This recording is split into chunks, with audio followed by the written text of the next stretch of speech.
So it's another edition of the Heel to the Face podcast. We got to make a slight correction. Last week we got fans in Syracuse a little bit excited when I said that Undertaker wrestled his first match here.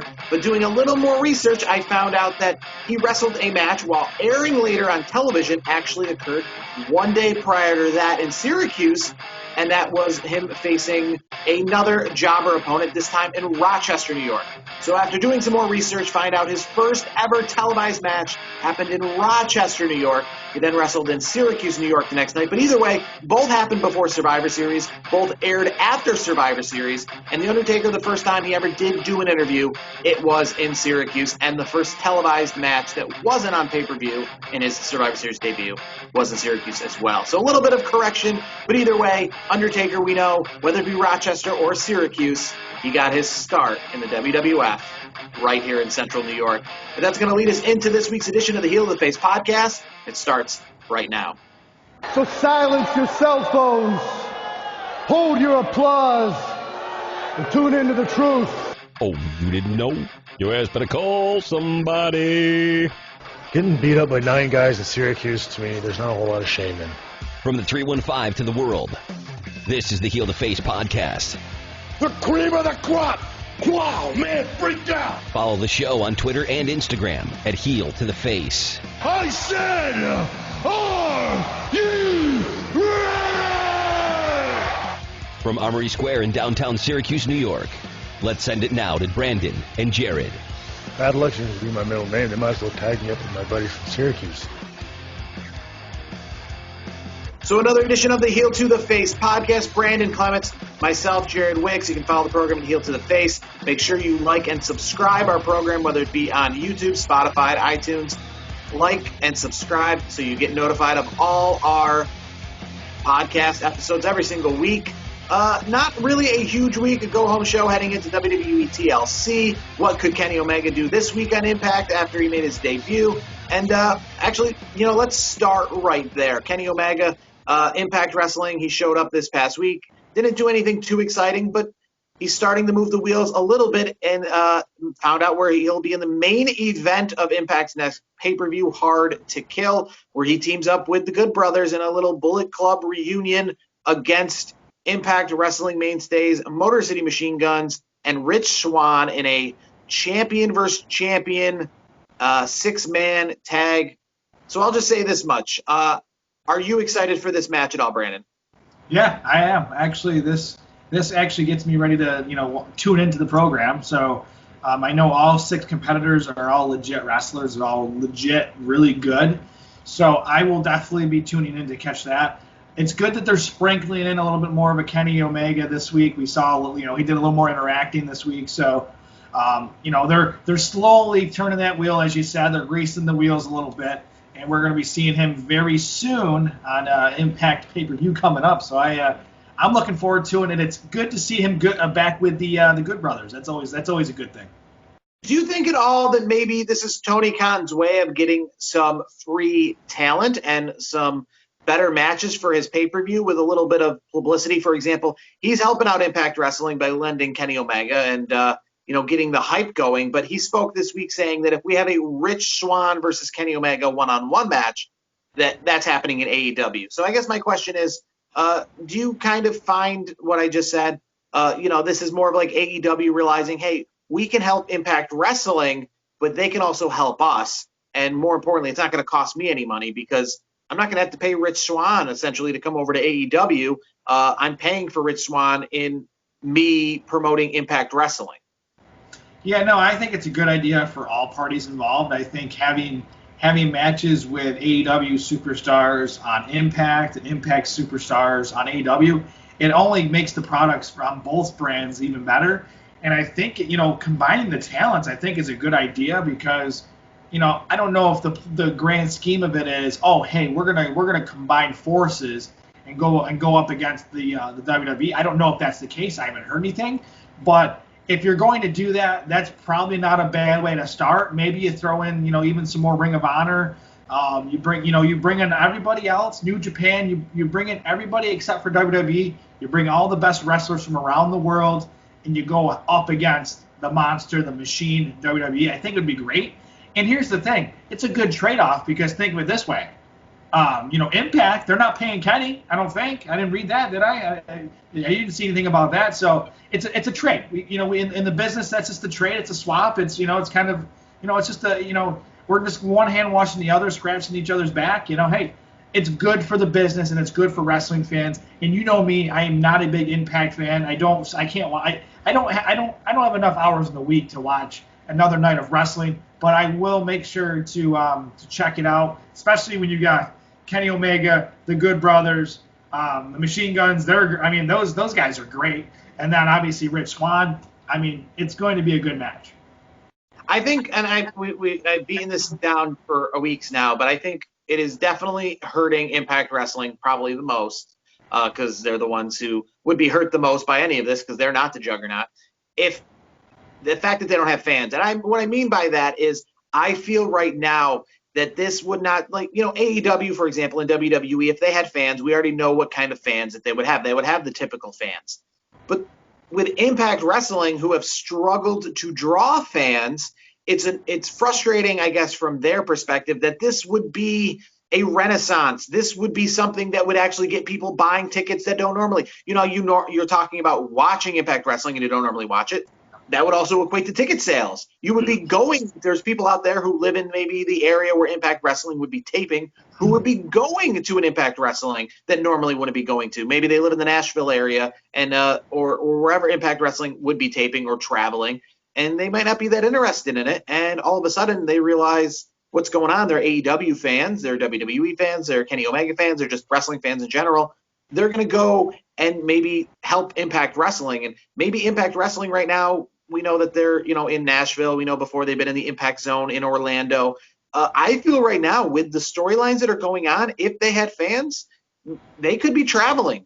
I'm not saying huge arenas, but I feel like these episodes of Impact every single week could be moving around and drawing fans because they've got the AEW, promotion behind them, kind of selling things and getting people pumped up. So if I saw AEW was coming to Utica, AEW's coming to Binghamton, obviously a smaller, or not AEW, I mean Impact Wrestling, but a small venue, they could be drawing and they could be charging for tickets, which I'm not sure the last time they were drawing fans other than a few pay-per-views, in the Impact Zone, they weren't really charging for tickets. If you went to Universal Studios, you got to go for free essentially.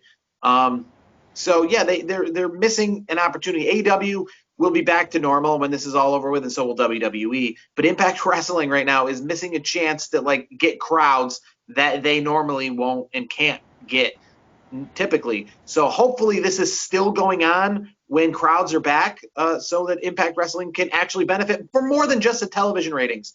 Because the TV ratings went kind of back to normal for Impact Wrestling, down to about 100,000 people.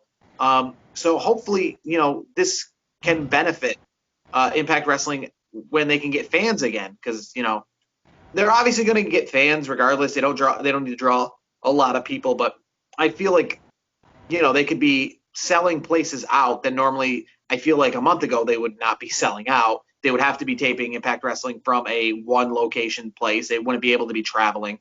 But right now this would get them somewhere, move them forward other than just the TV ratings.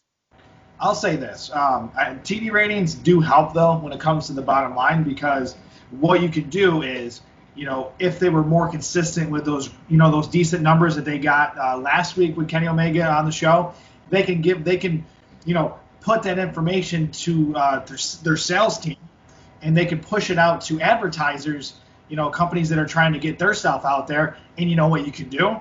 You're gonna attract more people, more companies that do business with you. And also, if you get more viewers, Impact Wrestling can charge more for a 30-second clip or even some sort of advertising portion on the program. So I get the ticket sales, that does work, but the real money machine is really behind the scenes with the media, with the marketing, buying ad time. It. We've been in the radio business a long time. If you buy a 30-second ad or 15-second or a minute, you got to pay some money for it. And that's how the bills get paid, so to speak. That's why, the old shtick is, all right, we're going to take a quick break. We just got to pay some bills first. We'll be right back. That's what they, that can help. And I know the pandemic is not helping from a fan perspective, but let's think of it that way from, a marketing, advertising perspective. It can work. Now, this pandemic eventually is going to end, I think. I think we're turning the corner here with vaccines and things like that. So I'm expecting by springtime, being hopeful, the optimist that I am, I'm expecting fans back in the stands, in a more regular fashion by the spring. So if this AEW Impact, alliance or partnership or, being good friends with the gentleman handshake, this thing keeps going, you're going to see some fans in the Impact Zone or wherever they're taping, for a future. So I think for now, as long as they're getting, at least some decent numbers or a little increase in what they normally get, they're going to make some money one way or the other. And Kenny Omega paid for himself, last week with the little bump in viewership. So going forward, I think it'll be good across the board. I just kind of look at this, like from that minor league baseball perspective where, minor league baseball team, regardless what team you're talking about, they putter along, they get by, they have their own fans. They're not competing with major league teams, which regardless, like major league teams being the WWE in this sense, are going to be the same when this all returns. But, minor league teams, when they hear, they would not want to literally keep playing a season. Let's for example, this season of minor league baseball goes on and there are no fans. It's going to be the equivalent of if you find out that Mike Trout is rehabbing with your team for a week straight and you don't have fans, and that if we had fans, that the money we'd be making on that week of games that Mike Trout would be rehabbing with us would pay the bills for the whole season. That, like Syracuse right here, Steven Strasburg, when he came up with Syracuse, he sold 13,000 tickets per game every time he was out, though every one of his starts is an all-time record for that stadium. Yeah. Believe me, they did not want those starts to happen in a pandemic year in which he played in front of nobody. And then next year, when the fans are returned, well, he's up to the majors and you're back to normal. So you never got to see that bump. It's part of the reason why The Rock versus Roman Reigns, I don't think is going to happen at this year's WrestleMania because they want the proper, if we're going to have this, we want it to be full crowd, full press. I mean, LA, especially with The Rock being the celebrity he is going to be super press out in Hollywood. You don't want to risk it by the fact that you can't draw the max on it. So AEW, they're just moving along. They got Sting. They've got everybody that's going to keep. When this comes back, AEW is going to be filling up the same arenas they were filling up before, the same crowd, maybe even a little bit better. Time will tell. But Impact Wrestling is like missing out, on the fact that, especially too, Kenny Omega is advertised to be on these shows. It's not a surprise. So you would, that one show 2 weeks ago specifically, that would have been the hottest Impact ticket that I can think of in recent memory. Sure, for sure. Yes. Well, I'll say this though. I want to transition to the Rock Roman that you were just talking about, and I agree with you. I think 2021 is probably out of the question. Because here's the thing. My optimistic outlook is spring, and WrestleMania happened, kind of around that time. So I think at this point there's not enough time to really build it. So I really think you're right. I think 2022 is not too crazy of an idea. And here's the thing. Most people that are getting closer to the age of 50 years old, like The Rock is getting closer every year. He's in the 40s, the late 40s now. Most people will be worried about that because, oh my God, it's another year. This person's almost 50 years old. Blah blah blah blah. Here's the thing. It's Dwayne the frickin' Rock Johnson. He if he wants to, and he stays in the shape that he's in right now, and he keeps doing what he does, the darn guy can probably wrestle in his 70s. I don't see that being an issue. The Rock is a freak. Roman Reigns is still, Roman Reigns is young. He's in great shape. So 2022, let's save it. Let's get it. Let's make it huge. And here's the thing. Going back to the fans, I think every promotion is going to, whether it's wrestling or any sport in general, you're going to see an influx of fans like you've never seen before. Because here's what's going to happen. When the pandemic, when we get this pandemic really, nipped in the bud, so to speak, you're going to see the floodgates. Everybody's going to be running to the nearest venue, whether it's a concert, a sporting event, you name it. Everybody's going to be doing well because here's the thing. We've missed out on all these things. We've talked off the air about things we've missed, going to shows, whether it's wrestling, music. Guess what's going to happen when the pandemic is behind us? We're all going to shows, and we're going to go pack these places up. So I would say this. For example, you're going to see, Syracuse. I still call them Syracuse Chiefs. I'm still going to call them Syracuse Chiefs right here in Syracuse. I know that the Syracuse Mets now, whatever. But I can see this right now that they're going to pack those stands pretty good, at least in the first month of this season. Assuming the pandemic is under control. I would say the first month that the pandemic is over. It's the first month of the season the pandemic is not officially over, then no. But as soon as it's over. Yeah. As soon as it's over, there's going to be an influx. People love, and that's the thing, not just in this town, but every town. People love to see something new, see something different. And even though we've been to a lot of these places and these venues before, just going to a concert or going to an event again will be like going to the opening of a new stadium or the opening of an inaugural team. So I think that Impact Wrestling will see an influx just based off the fact that they're there and they're an option.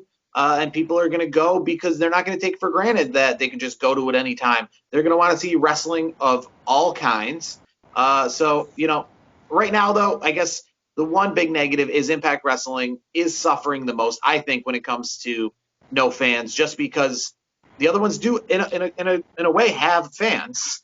They have no fans, so they're still, playing like it's early, has at least evolved to a degree somewhat. And I'm curious where AEW is going to go. And it's crazy to think because AEW, we don't know where they would be right now. They would be on their 1-year anniversary. At the time this pandemic started, they had been in like 12 different cities. They had been to 12 different places. And, they were pretty hot, but you wondered, where it would go. At this time, without the pandemic, they would have been across the country and they would have been to 40 different cities, 52 different cities to be specific, with how many weeks in a year. They would have been to multiple cities for pay-per-views. Who knows if they would even have by now started implementing some house shows, some live event shows. There's probably a lot of places they'd be returning to. Who knows? Obviously, we talk about Rochester hosting the AEW in March. By now, they could be hosting it again. They could be coming back to Rochester. I mean, I look back in 2016 when I went to WrestleMania in Dallas. That was in April. TLC that year, which is in the month of December, was back in Dallas. I mean, that's how things come right back around. A year is a long time. So you wonder where AEW would be, if AEW would be struggling with it, been traveling because people are seeing it for a second and third time. If it'd be getting hotter, maybe they can move up to some stadium-sized shows. We don't know. I'm very curious to see, though, where it will go when this is all over with. I think right away it'll be good. And Impact Wrestling, I said, it's good for them. They're getting some free press. I don't know how much money they're getting from Tony Khan. Probably not a lot because they're getting the free press. So I think that equates. Yeah, and here's the thing. Again, they're making a little extra money, I'm sure, on the revenue from the advertising or advertising marketing side of things. So I think they're doing okay. One place that's not doing well, and you could probably blame the pandemic, and that is Monday Night Raw. USA has come out and said that they are pretty upset. Monday Night Raw is hitting some very low numbers, some of the all-time lowest numbers in history. And this, to me, I'm not going to ask the question, how can Raw turn it around? What can WWE do? I literally just look at this and this is, if I was WWE, this is what I'd say to USA Network. I'd say the same thing for any coach that's on the hot seat this year in sports. You can't count this year. You can't count right now. When fans come back and we're hitting these low numbers, then we'll talk. But right now, it's just not even worth talking about because you're doing whatever you can do. So I'm not going to say what Monday Night Raw can do to turn things around because I don't have the answer to that. The main answer is get fans in there and get the excitement back.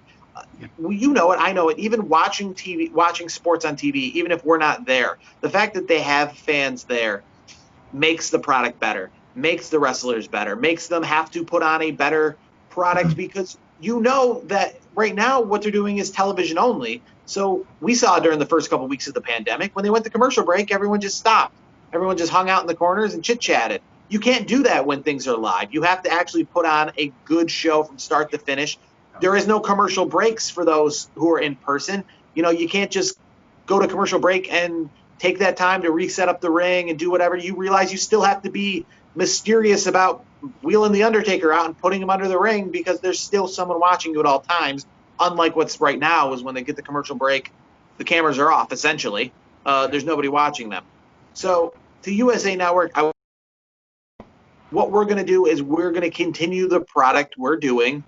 And when fans come back and we have live crowds week in and week out, and then the ratings are at this number, then we can talk about what we can do, because we're playing at full speed. Like, you can't take a football team that's missing 3 players because they're out on COVID and say, what's wrong with this team this year?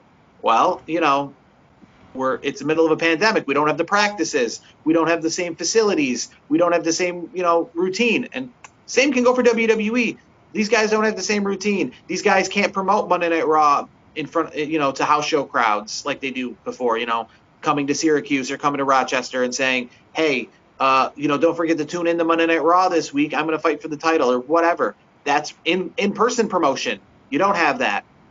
Just that kind of stuff. So I'm not going to blame WWE just because, like I said, it's like a coach being on the hot seat. You can't count this year. This year's got an asterisk. The Dodgers won the World Series. That's great. Other teams lost the World Series. But even though the Dodgers won, they still have the asterisk of this is still not the most typical normal year. So WWE is the same as the Lakers or any of that stuff. Both the accomplishments and the failures are equal. I'm not, so like if anyone's doing extra high numbers, I also put an asterisk next to that and say, wait till this is over and see what you do. So, it goes both ways. It's not just the negative, but it's the positives. If somebody's breaking records right now, say, wow, they're breaking records. They're untouchable. I'd say the same thing. Judge it when the pandemic is over. See if they're breaking records then. There's one sport in particular that has kind of just stabilized the entire time. NASCAR. You don't need an audience in NASCAR. You don't need to have live fans there because you don't hear them anyways. You hear the motors. You hear the motors running. You hear everybody racing. You know what? If you go and look at the numbers, I've looked at the numbers. NASCAR, it's pretty much just done this. It's been leveled off like it normally has. So it's one sport that's been pretty consistent. So I agree with you with the USA and WWE. Let's put it on hold. Let's wait about 6 months after the pandemic with fans and everybody in the stands. Let's see where it is and then regroup and go from there. I mean, honestly, if it's like that, we could be doing a show a year from now and we could be talking about, the fans are in the stands, but the ratings are still in the tank. We can have a whole show on that and why we would fix it and what we need to do. But we can't do anything at this point because obviously there's no fans. That would be the first solution, get the fans in, and then let's see how it goes from there. Yeah, and the big thing is, and we talk about all the time, is some of these guys. I mean, fans drive who's a good guy, who's a bad guy, who gets pushed. So right now, wrestling is such a weird world without fans because it's unlike any other sport that the fans really kind of dictate things. I mean, for example, the pandemic year. Let's say the pandemic happened in January of 2019. Is Kofi Kingston main eventing WrestleMania after that? No, he's not. If Kofi Kingston's wrestling in front of no fans in January, he's not main eventing that year. It was literally fan. The pandemic started in January of 2014, the year that Daniel Bryan didn't win the Royal Rumble. Batista won the Royal Rumble. Is Daniel Bryan going to still be in that main event picture and win the world title at WrestleMania 30? No, he's not, because it was the fans booing at the Royal Rumble and the fans booing Batista when he won and getting behind Bryan the night after Royal Rumble and that whole storyline progressing that got Bryan into the picture he did. If there was no fans, Batista would have won the Royal Rumble. Batista would have took on I forgot who the champion was at that time. It was Triple H, wasn't it? Well, no, it was because Daniel Bryan beat Triple H to move into the main event picture. Oh, that's right. That was Batista and I can't think of who else was in that triple threat match. It was so forgettable besides Daniel Bryan. Yeah. Daniel Bryan stole the show, obviously. Yeah. That triple threat match for the world title. It would have been Batista. It would have just been a one-on-one match. It would have been Batista winning the Royal Rumble like they picked for him to do, and him going on to WrestleMania. And Daniel Bryan, they would have whatever the original plan was. Same with Kofi. And it's kind of funny that was actually brought up today. Kevin Owens even said before the Kofi Kingston thing, he was originally scheduled to face Daniel Bryan at WrestleMania 35 in New York City for the title, but the Kofi Kingston thing came organically, and he didn't end up in the picture. But without fans, without any of that, it would have been Kevin Owens. It wouldn't have been Kofi. So wait till fans come back. We'll judge things then at that point. And, it's easy to say. But one person who today said that they're not so happy with fans, or at least they haven't been happy with fans, and that's rocker, lead singer of Stone Sour and Slipknot. He is pretty fed up with the wrestling rumor ruiners, he says, essentially. I just kind of made that up. He said it all started around WrestleMania 20.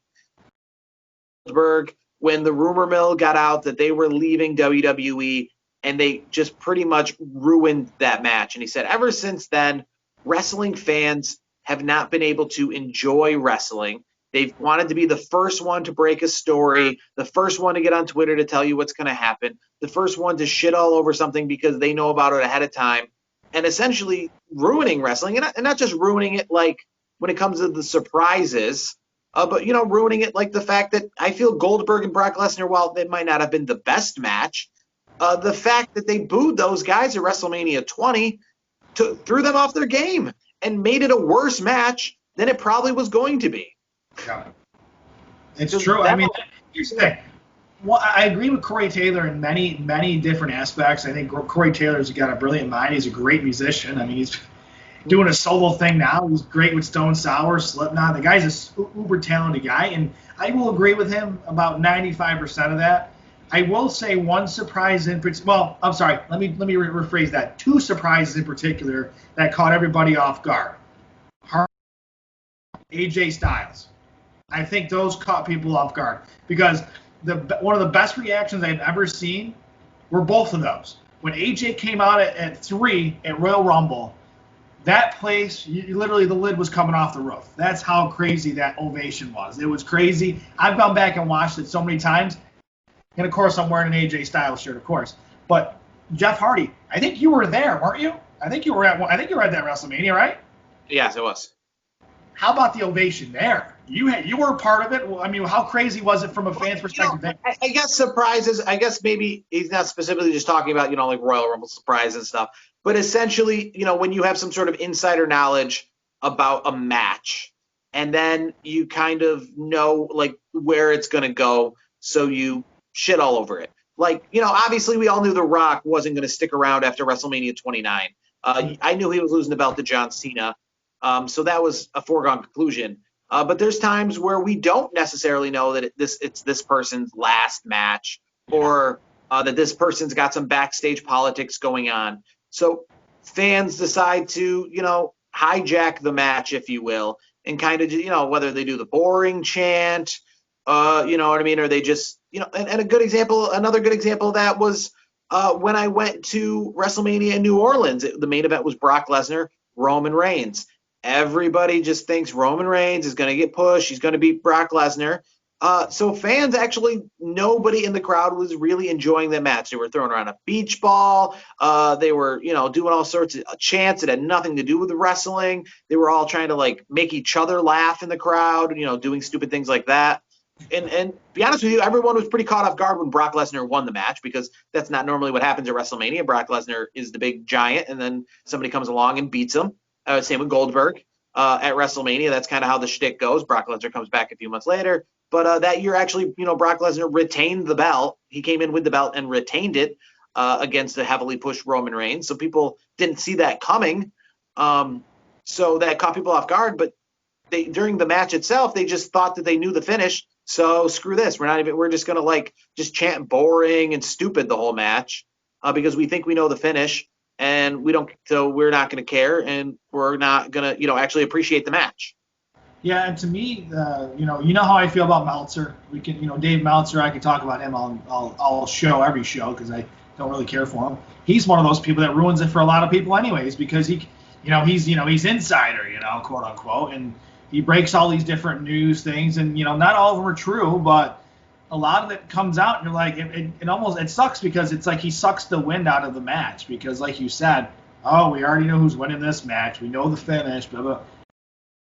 I think Corey Taylor's onto something there, and I think WWE, what they're going to have to continue to do better of is they're going to have to hide it really tight. They're going to have to keep a tight vest. I mean, they're really going to have to pull all the stops out. If they want to make a big debut, you got to bring, you know, on the corporate airplane, you know, Vince's private plane, which he never lets anybody really use anyways.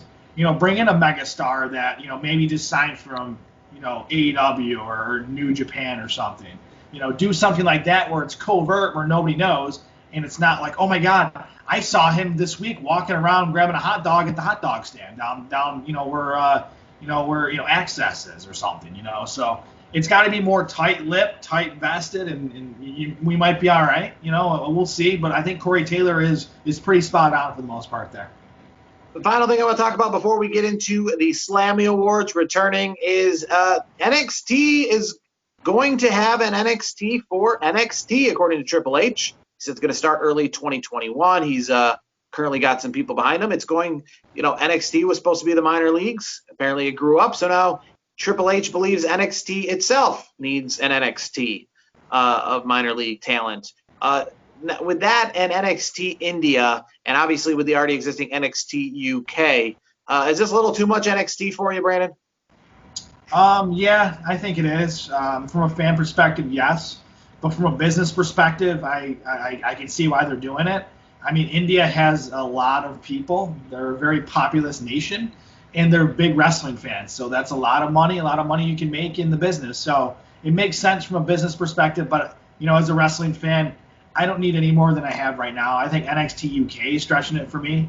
You know, I didn't watch a ton of NXT UK. I watched enough of it to know, like, you know, the Grizzled Young Veterans, you know, people like that, or Rhea Ripley, Tony Storm, you know, people like that. But yeah, I get it from business, but personally, I don't care for it. All right, so next Wednesday at the perfect time for everybody in the United States and North America to watch, the WWE Network will be airing the Slammy Awards, the return of the Slammy Awards. I think it's the first time since, I believe, 2015. So it's been about 5 years without Slammy Awards. And it's coming at 10 a.m. Eastern, 7 a.m. Pacific, with WWE Network literally having 24 hours a day of programming that they control. They could have put this on at 6 p.m. They could have put this on at, you know, after NXT. They could have put it on before NXT. They could have put it on Thursday night. They decided to put it on at 10 in the morning. So good for them on making that decision. I hope that backfires on them. But either way, the Slammy Award is happening. So let's go over some of these categories. There are obviously answers to the questions, I guess, that you could vote on. I'm not sure exactly which route you're taking, Brandon, if you're just picking on your own or you're going to go off the predetermined voting list. But let's just start with the Superstar of the Year. WWE had the category being Superstar of the Year between Drew McIntyre, Roman Reigns, Randy Orton, Braun Strowman, The Fiend, Bray Wyatt, not to be confused with the other Bray Wyatt, because, well, if they were the same person, we would have had the pay-per-view match for free the other night on Monday Night Raw between Randy Orton and Bray Wyatt. Asuka, Sasha Banks, Bayley, Becky, and Charlotte Flair. Who is your Superstar of the Year in WWE? Drew McIntyre, 100%. Drew McIntyre has been the flag bearer all year, all pandemic. He's been one of the few bright spots in WWE this year. You know, for me, Drew McIntyre is the Superstar of the Year. It's not even close. If Roman Reigns was there all year, I would say Roman Reigns, because I would say in the last few months, Roman Reigns is really, you know, I think he's been the Superstar of the Year. But for me, when you qualify for Superstar of the Year, that means you're there the majority of the year. And if I remember correctly, Drew's been there every single week. So Drew McIntyre has put the brand on his back and done a hell of a job. He's been very entertaining. So for me, it has to be Drew McIntyre. There's no other choice here that would work for me. I mean, I like Randy Orton. He's been there all year. He's been pretty good. It's tough, yeah, because Roman Reigns, a rookie in sports who didn't get the call up until July, but has like amazing numbers, and you wonder, should this guy be Rookie of the Year, despite the fact that he wasn't here all year? And that's Roman Reigns for me. If Roman Reigns was there all year, I can't. And in this character, then yeah, I could. Drew McIntyre I could care less. I guess Roman Reigns would be it. And it's hard not to pick Roman Reigns, because even though he's been in a short period of time for me, the time that he's had, he has absolutely killed it. Nobody's complaining really about his segments over on Friday Night SmackDown when it comes to ratings. Nobody's saying anything about him. When it comes to Match of the Year, I think he's in some of those Match of the Year. I don't think Drew McIntyre is. But, you know, I could definitely see it's probably going to be Drew McIntyre, but it's tough not to pick Roman Reigns because he hasn't been there all year, but that time he has been really hot. So we move on to Match of the Year. And it's 2020. This is what we got, folks. And it kind of shows you in the fact that these are your best matches. There's some good matches on here, but to just think of how many matches are in a year and how many matches are on Raw, and each pay-per-view is 6 to 8 or even more amount of matches. And to think that, these are the best ones you can come up with, and they're good matches, but to think that if you're essentially the ones that aren't on this list are not close. I guess there is no match on this. There is no match that's not on the list that I feel is being excluded. That's how limiting, I guess, this year was. We didn't have just an abundance of amazing matches that I think the best match of the year isn't on the list. I think it's literally somewhere on this list. I disagree with you. We were talking before the show because we were texting back and forth, figuring out how we wanted to handle the Slammies this year.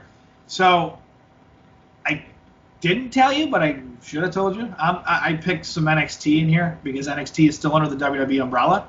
So for me personally, there was not a match on there that rivaled literally this week's NXT match between Kyle O'Reilly and Pete Dunne. That was the best match I have seen all year. I would have put Kyle O'Reilly and Finn Balor at TakeOver as number one.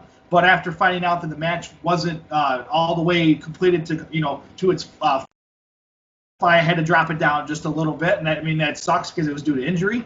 But from start to finish, from bell to bell, Kyle O'Reilly, Pete Dunne, this week, on December 16th edition of NXT programming, that was the match of the year. And here's the crazy part: it was in the middle of the show. It was the main event didn't even feature that.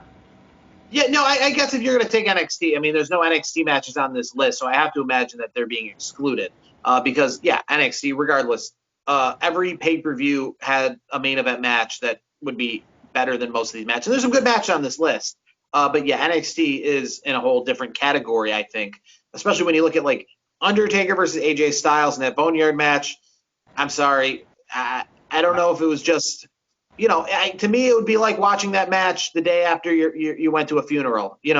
I just wasn't feeling it. I'm supposed to be going to WrestleMania, and 2 weeks later, I'm sitting on a Saturday night, not even a Saturday night that I probably should be in Tampa, Florida, watching NXT TakeOver, or watching Ring of Honor, or watching any sort of wrestling in the world. And instead I'm watching WrestleMania on a Saturday night.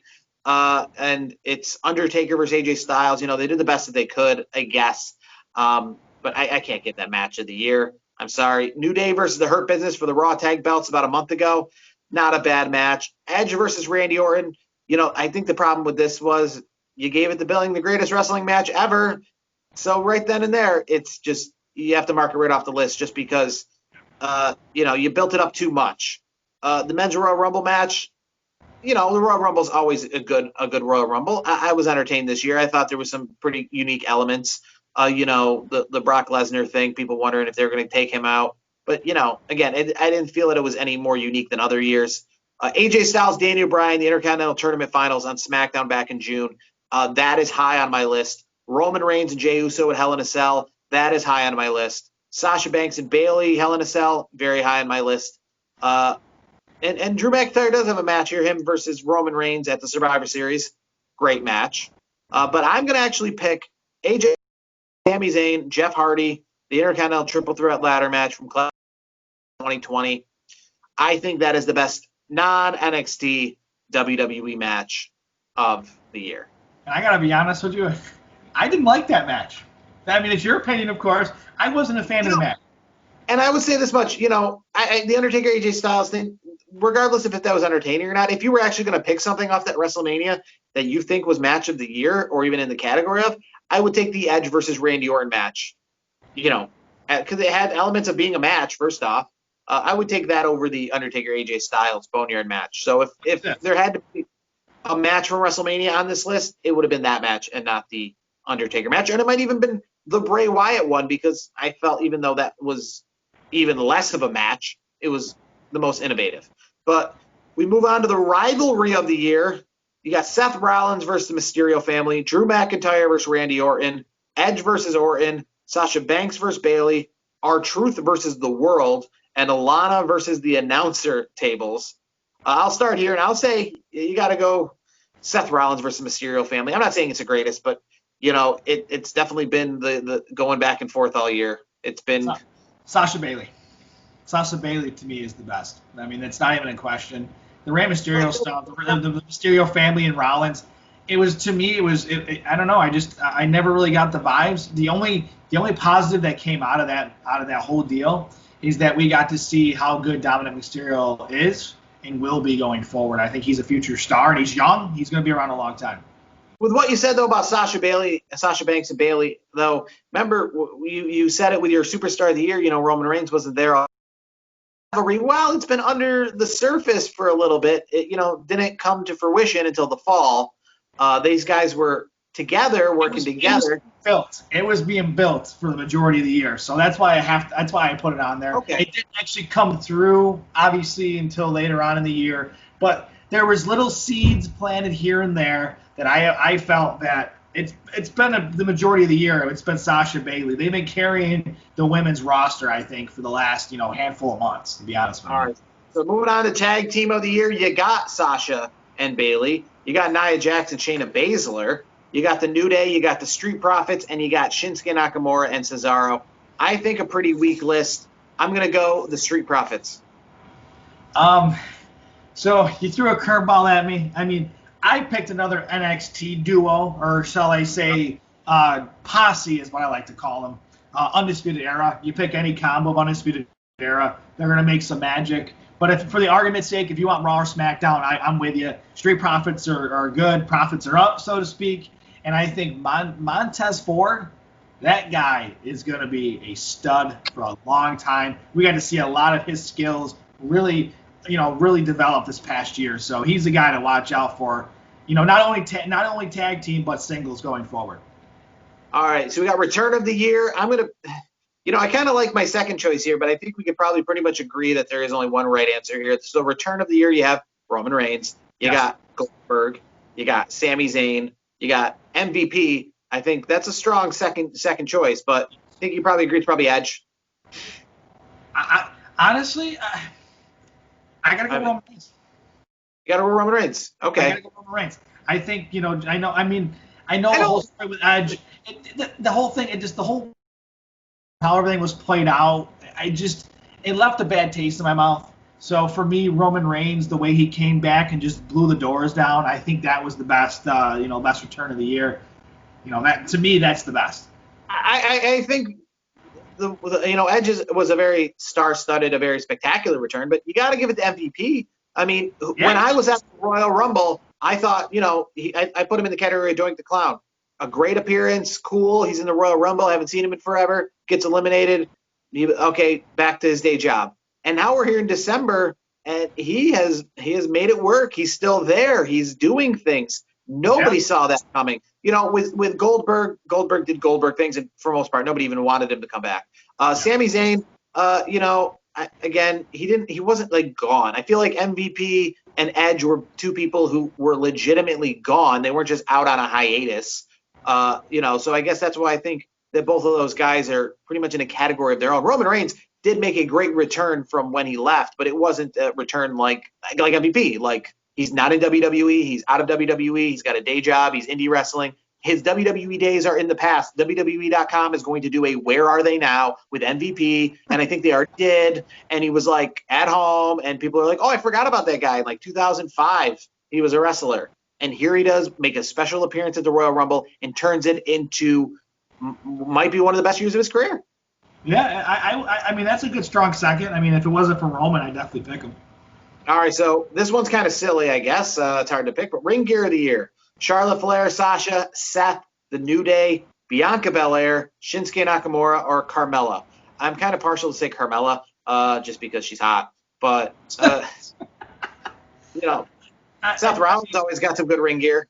Yeah, I mean, if I had to go from a SmackDown Raw perspective, I'll go Seth Rollins. But my real choice would be down in NXT again with anything that Breezango does to make fun of their opponents. Breakout Star of the Year, Dominic Mysterio, Bianca Belair, Otis, the Street Profits, or Murphy. I'm going to start here. I'm going to say the Street Profits again. Breakout of the Year. Dominic Mysterio, great. I put him in the category like Pat McAfee, showing what he can do. Bianca Belair, that's a close one for me. Otis is good too. I mean, the hold the money in the bank. I definitely didn't see that happening. Murphy, we already kind of knew Murphy. I feel like he's getting more attention now, but I was well aware that Murphy was pretty good before. Yeah, I'll say this. This is not a slight on this individual, and I'm going down to NXT again because NXT to me has just been the best out of everything WWE this year. It's not really a breakout, as a wrestler because he's really good, but it's a breakout to be on his own, so to speak. And his name's Kyle O'Reilly. Kyle O'Reilly's had a monster year this year. He, obviously he's been part of that faction, as we know, as Undisputed Era. We all know that. And a lot of people that don't know Kyle O'Reilly thought, okay, this guy's probably a tag team specialist, has a couple cool moves here and there. But you can see the guy is a great wrestler. He's a great singles competitor. So for me, Kyle O'Reilly, I know he's in NXT, but that's the only name that I can really, say with a lot of like oomph that does it. I mean, if I had to pick somebody from WWE's main shows of Raw and SmackDown, I'm going with Keith Lee. All right, female superstar of the year: Asuka, Sasha, Bayley, Becky, or Charlotte. Ooh, that's a tough one. I mean, a lot of them haven't been around all year. So I mean, if I had to pick anybody, it's got to be Bayley. I mean, Bayley's. Right. Bayley's been there. If I had to pick from all three brands, I'm going Io Shirai. I mean, that's just the obvious. You can't go wrong with Asuka. She's a mainstay as well. Yeah. She's consistent. Sasha, Bayley. Yeah, Becky and Charlotte. You can't pick either of them, I don't think. No. Nope. Male superstar of the year. I mean, I feel that we already picked that with superstar of the year. I think that's just, yeah. I think we just completely skip over that one because it would just be the same answer. Yep. Moment of the year: The Undertaker's final farewell, Drew McIntyre winning the title at WrestleMania 36, Becky announcing her pregnancy, Edge returning at the Royal Rumble, the New Day's farewell address on SmackDown, Roman and Paul uniting, Bayley betraying Sasha, and again, it seems like the same thing, but the New Day getting drafted to different brands. What of these moments would be your moment of the year?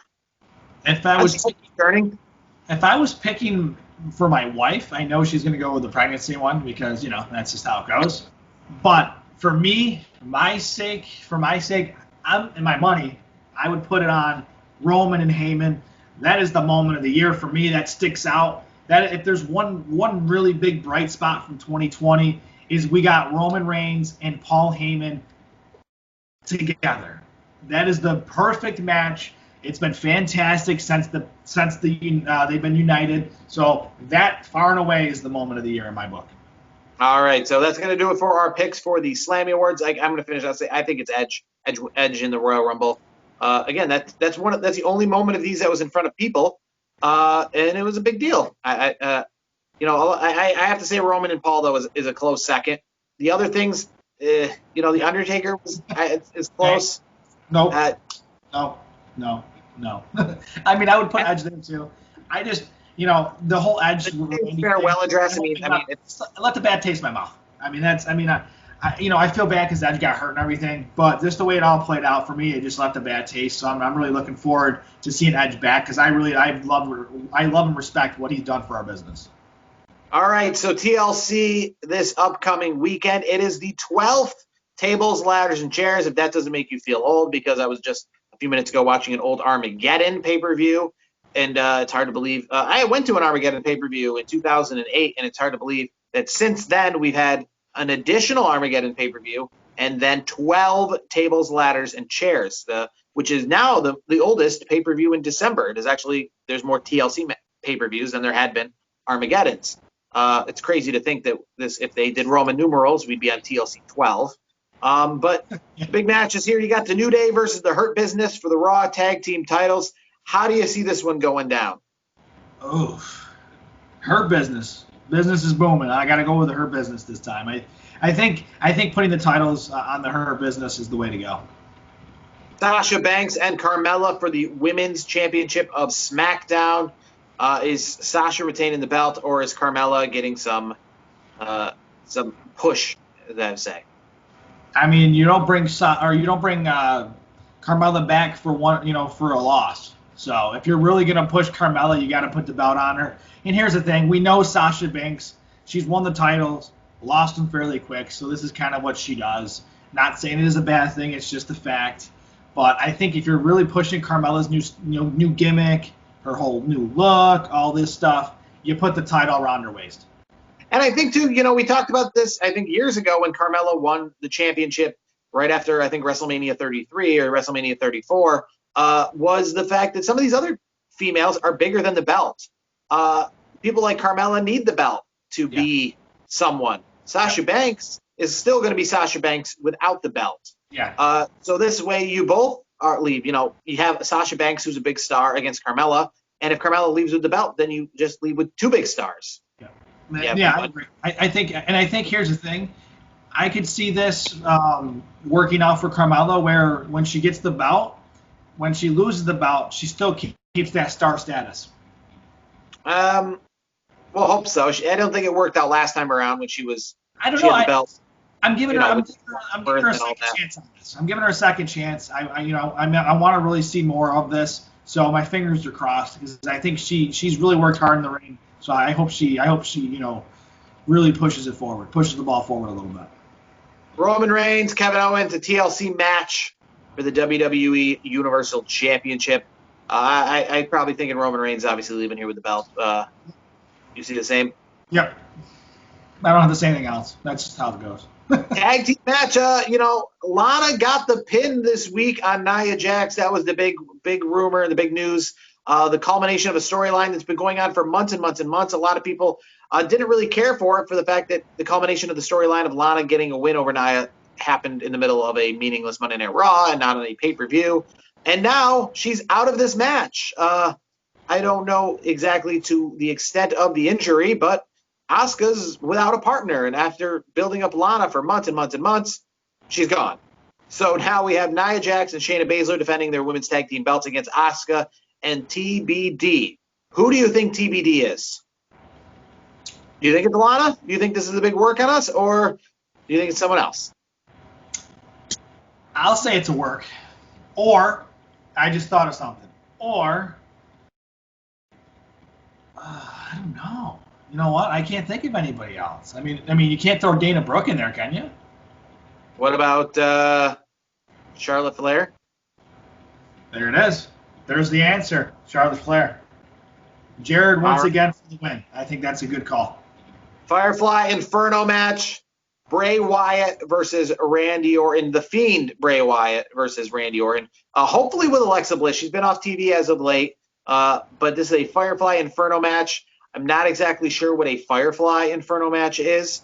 Does that mean this is going to be cinematic and not just a typical Inferno match like we've seen in the past? Absolutely. In fact, December is not as I was just watching, Armageddon 2006. Kane versus MVP led off the pay-per-view with an Inferno match. MVP was set on fire and lost, as you'd imagine, because what are you going to set on fire on Kane? Because this is Kane post-mask and outfit. So I don't know where you would have set Kane on fire as MVP is in a full outfit.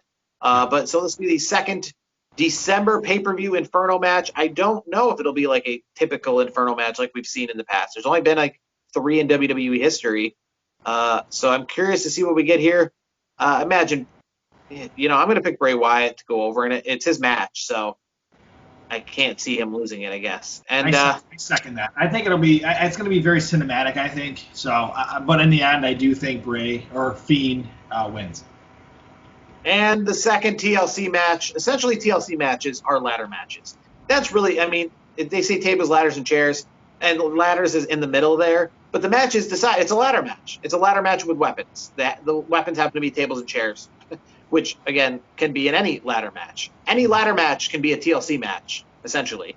So another TLC match that is, at the end of the day, a ladder match. Drew McIntyre, AJ Styles with Omos. He's got a name, and he's been helping AJ Styles out. I'm digging the character with AJ. I think he wins the belt. I think AJ wins the belt, similar to what we were talking about earlier with Sasha Banks. WrestleMania season is going to come around. I think Drew McIntyre is going to get it back at Royal Rumble. I don't think he's going to not be in the main event picture. But for the time being, I think AJ Styles is going to pull a fast one, and we're going to have a title change here. Yeah, I agree with you. I think everything you just said is spot on. I do think it's going to be Omos. I think Omos is going to be a big factor in this match, and I think Omos is going to lead AJ Styles to victory. You're going to see probably a really cool spot with a guy who's 7'6", I believe, and Omos, where he helps AJ win the match. And I believe when fans are back, maybe WrestleMania season this coming year, he can get that title back. He can regain the title and in front of fans, and then have another run, but this time with fans. So I think you're on point. I think it's a great way to do it. And I don't think as for the overall pay-per-view, I think we might have seen this before, and be honest with you, this is what we see again. So TLC, just like Hell in a Cell, is a pay-per-view that has a specific match as its main thing.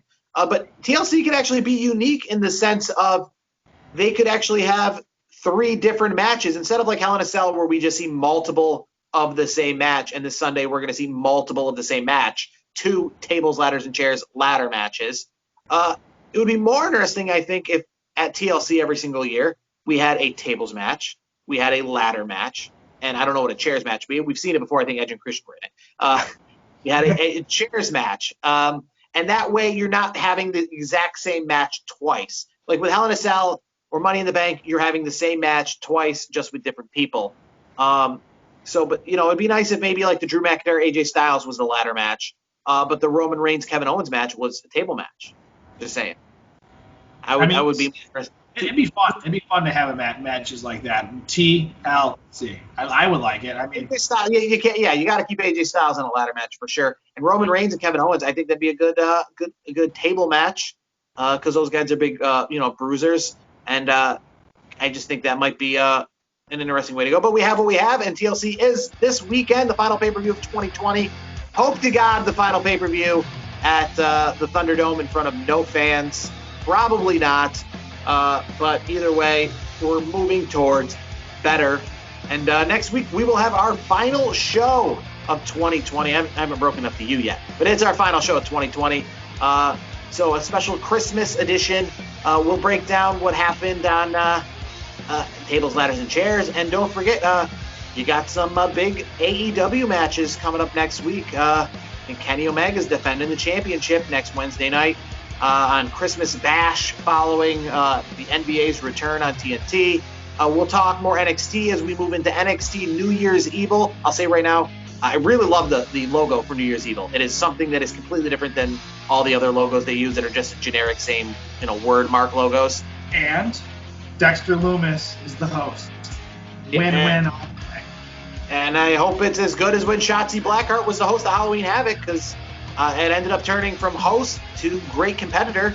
I'm not saying Dexter Lumis is not a great competitor, but I mean, it's definitely this. It's not a. It doesn't hurt to be the host. We learn from Shotzi Blackheart in the world of NXT. Absolutely. So we'll talk about that, and then we're moving towards Wrestle Kingdom as well. It's crazy to think heading into the new year, but we'll talk all that and anything else that comes up in the world of professional wrestling. For Brandon Clements and for myself, Jared Wicks, follow the program and Heel to the Face, and we will see you next week.